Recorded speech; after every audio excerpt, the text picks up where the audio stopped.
আমি জান্নাতুল আদন বলতে যাচ্ছি রাগ নিয়ন্ত্রণ নিয়ে ছোট একটি শিক্ষণীয় গল্প। ছোট একটি ছেলে খুব রাগী। বাবা কিছুতেই ছেলের রাগ নিয়ন্ত্রণে আনতে পারছেন না। একদিন বাবা ছেলেকে স্নেহের পরশে কাছে ডাকলেন। একটি পেরেক ভর্তি ব্যাগ দিয়ে বললেন, তুমি যতবার রেগে যাবে ততবার একটি করে পেরেক আমাদের বাগানের কাঠের বেড়াতে লাগিয়ে আসবে। এটা তোমার প্রতি আমার আদেশ।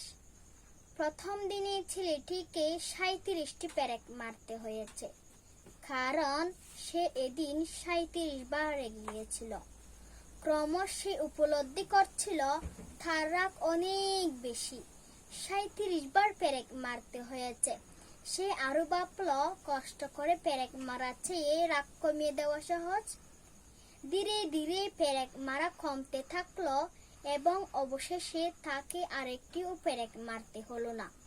বাবা বুঝলেন তার প্রিয় সন্তান রাগ নিয়ন্ত্রণে এনেছে। এবার তিনি তাকে প্রতিদিন কাঠের বেড়ার পেরেকগুলো তুলে ফেলতে বললেন। পেরেক তোলা শেষ হয়ে গেলে তার বাবা তাকে কাঠের বেড়াটি দেখিয়ে বললেন, দেখো, কাঠে পেরেকের গর্তগুলো এখনো রয়ে গেছে।